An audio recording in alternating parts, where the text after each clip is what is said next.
Hello, I'm Quinita Monday, and this is Eileen Cooper Reed. And we're here because she has agreed to share a little bit with us about what she's learned this year through what we call the presentations of learning. Eileen, if you can just take an opportunity to introduce yourself, to tell a little bit about how we know each other, and start sharing with us what you've learned this year. Well, as Juanita said, my name is Eileen Cooper Reed, and usually the way I introduce myself, which kind of as a sum up, is that my name is Eileen Naomi Abena Ajiman Cooper Reed. And that's because Eileen means light. My mother named me from the guiding light.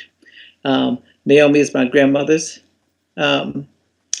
I forgot Ruth. Ruth is also my confirmation name. Abena is Tuesday born, and Akan Ajiman is the Akan name that the gentleman who had a daughter named Abena asked, did I want to share that name? And I told him yes.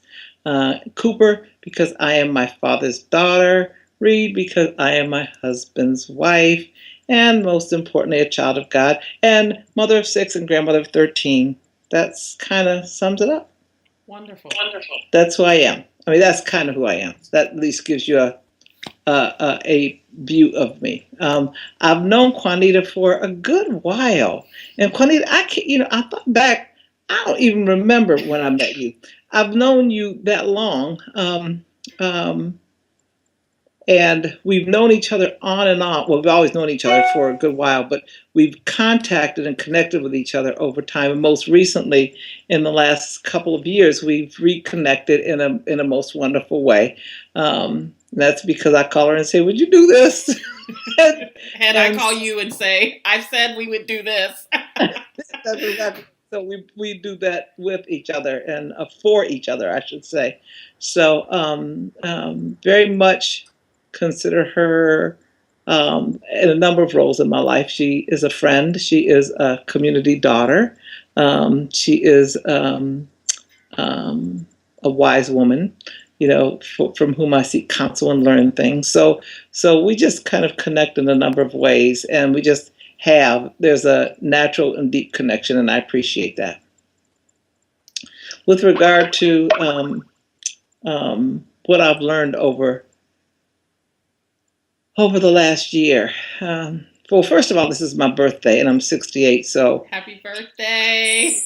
Thank you. So I've just learned a lot over the last 68 years. So to make this last year discrete, since I didn't do this last year, is a little bit difficult for me.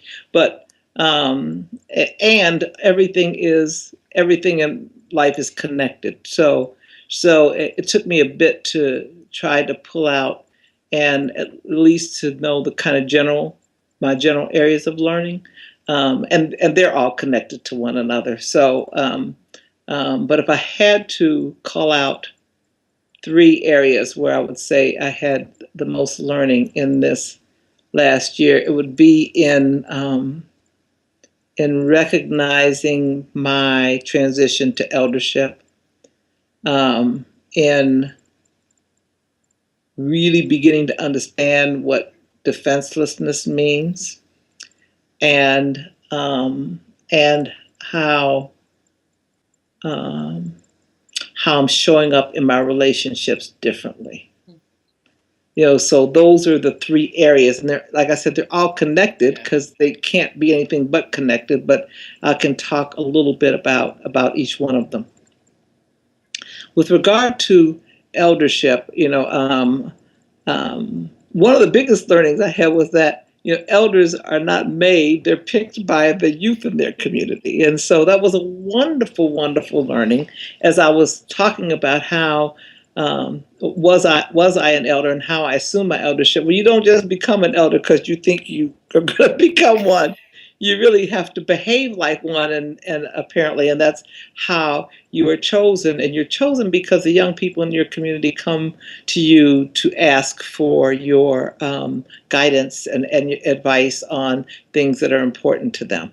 And so I found that happening to me anyway, and as the one article said that Jojo passed at me, she said, just because you're a senior citizen, it doesn't mean you're an elder. Just the age doesn't do it, and so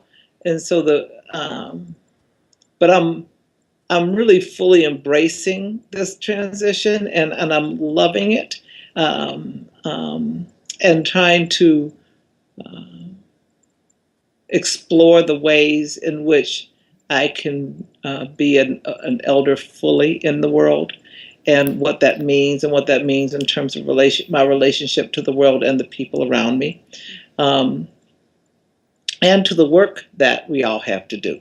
And so it really has helped me in that regard, understanding that I may or may not do the work anymore because I'm not in the nation builders phase of my life as I was. I'm in one that is more, in my mind, of a steward of the things that I work with and I work on, together with other people.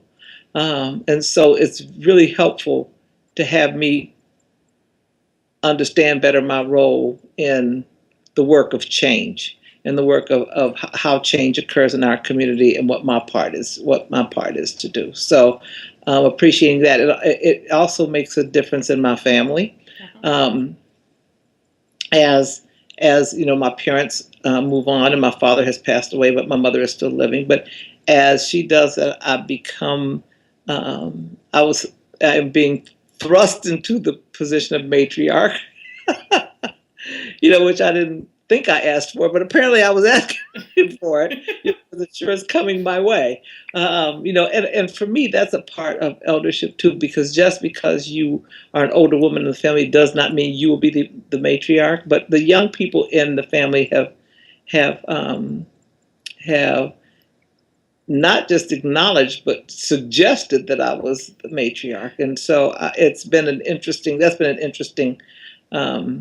promise, if you will. It's been an interesting promise that they have done that. And they basically say it's because I will say no, when no needs to be said. Now, that's not a particular necessarily thing that I like, but it's good because I've been a yes person for a long time. So the fact that I will say no, and that's recognized and valued, frankly, is a good thing. So that's where I am, and I will continue to explore what that means, what eldership, and making the transition to eldership, and what part ritual will play in that, as I move forward. With regard to the defenselessness, that has been an affirmation of mine for a number of years. And I remember when I first, I love that defenselessness. You do. Wait. I remember the first time I heard you claim it. I was talking to you and I said, this year I'm going to really work on fearlessness. And you said, oh, I'm past that. I'm on defenselessness. And I said, oh, I ain't there yet. But it's been great watching you take it on. Wow. Yes, and wow. And I've taken it on over the last few years. The first time that I wrote down the affirmation, I am defenseless, and it was with in a group, and somebody said, "You don't mean that," and I said, "Okay, perhaps I should rethink it." And I said, "No, that is what I mean," and because I have been doing some inner work, and it's all inner work, and realizing that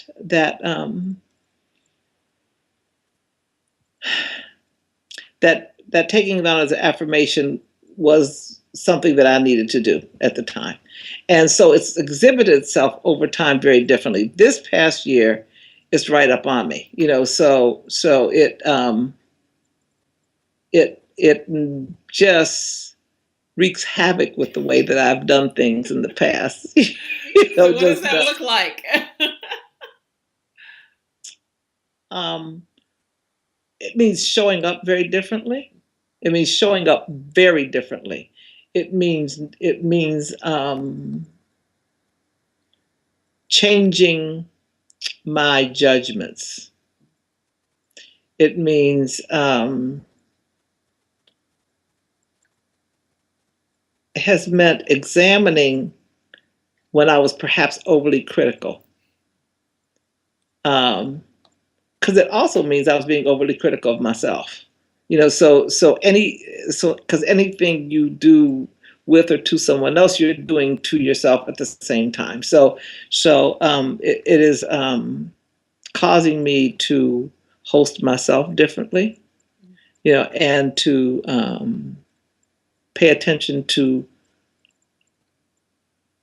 myself in a different way, and therefore when I do that, and not in the egotistical, not the, and when I say self, I'm talking about the big self probably rather than the little self, which is the difference that the defenselessness makes. If you're paying attention to the little self, that's a very different, it's a very different um, process than paying attention to the capital S self, because that's all there is, so that's all there is, so that has been probably where I've had my most growth, because it is the most uncomfortable.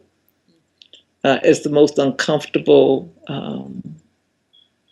placing as much, I can't say complete trust because I'm not there, but as much trust as possible in spirit, and just letting go and getting the little self out of the way so it does not block things from happening, that because we're allowed to do that. We're allowed to block stuff. That's what free will is. We're allowed to say, we're allowed to block our own blessings, if that's what we choose to do. I don't want to do that anymore. I don't want to block them. So becoming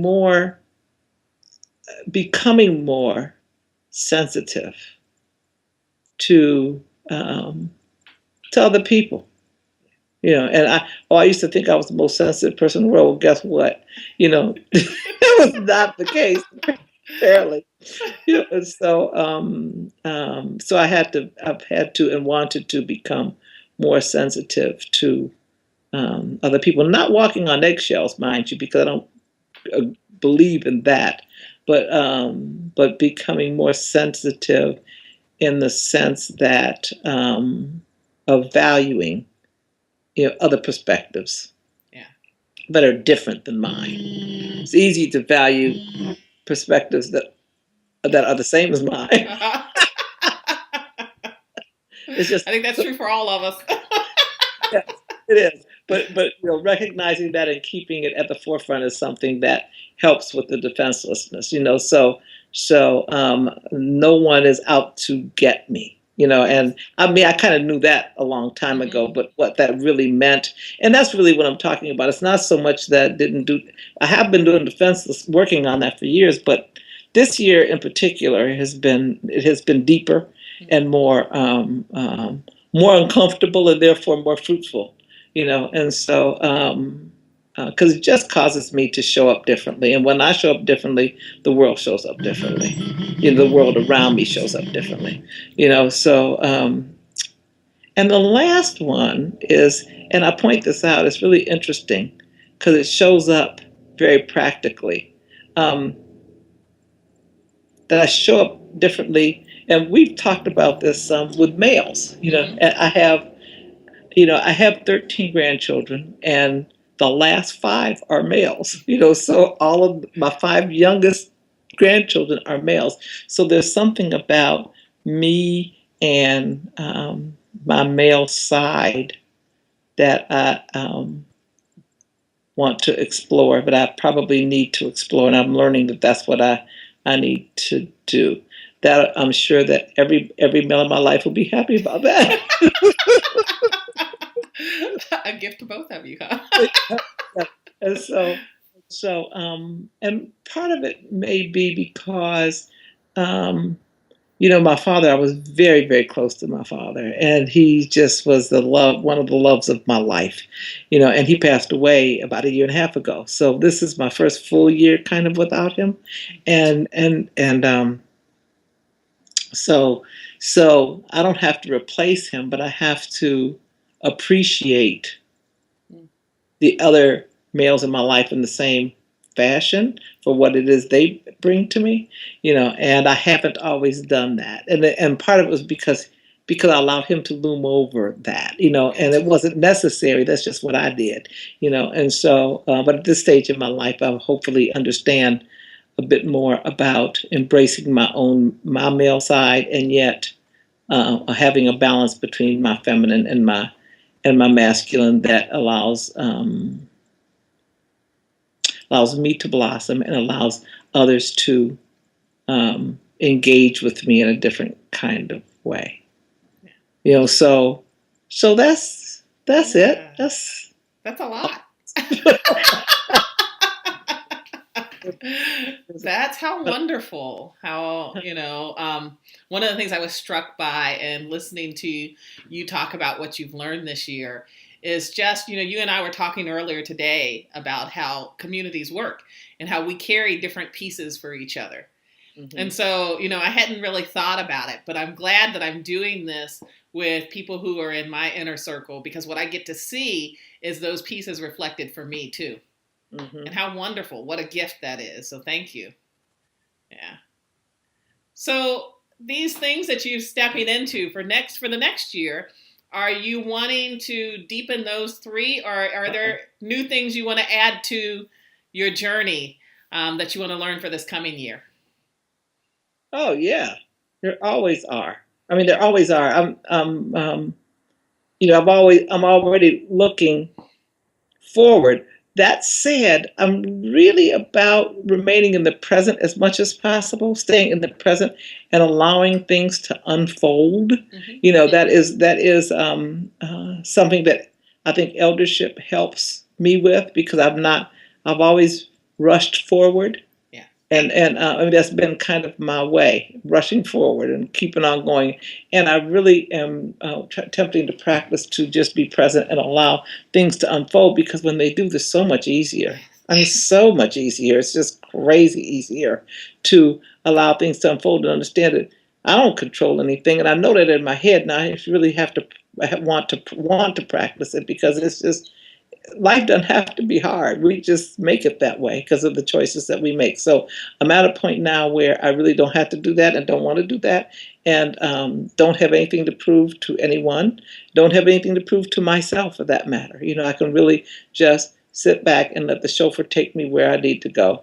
And she's doing a pretty darn good job of it. And I'm very grateful for the blessings that happen when I allow myself to do that, because the blessings are pressed down and overflowing. They just are. I don't have to rush to them. They happen. And so I'm really practicing letting them happen. And as a result, they just appear. So I want to be present enough to just allow things to appear and be able to take advantage of them as they happen. And I've done quite a bit of that this year, and things just show up. So I'm clear about. At the beginning of the year, I set my intentions. So I really haven't done that yet. Intentionally, I haven't done it because I do it. I have a process that I use to do it. So I'll let you know when I set those. We can test it at the end of the year. Great. And in fact, I didn't even think about it. I set my intentions for last year. And one of the things I do is go back over them. I didn't do that for this, which it'd be interesting to see.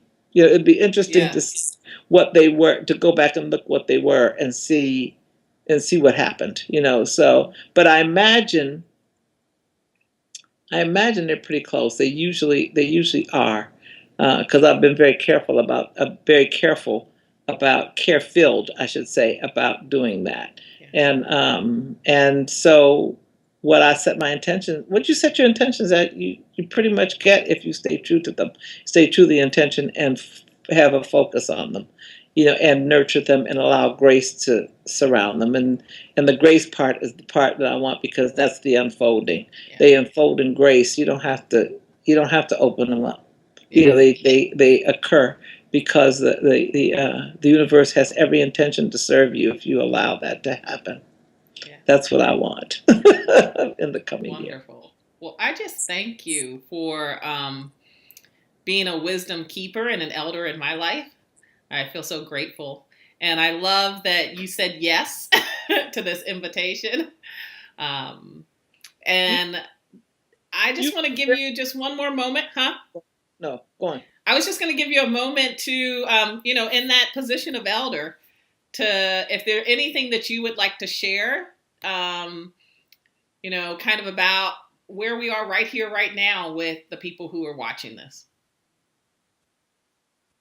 No, just know that I know that the people who are going to hear this are exactly the people who I would like to have hear it and who are meant to hear it. And so I hope that I am a blessing to you as you listen to it, and know that I'm available to you to be blessed by you as well as to continue blessing you. So thank you. Thank you, Juanita. Love you. Love you too. Bye.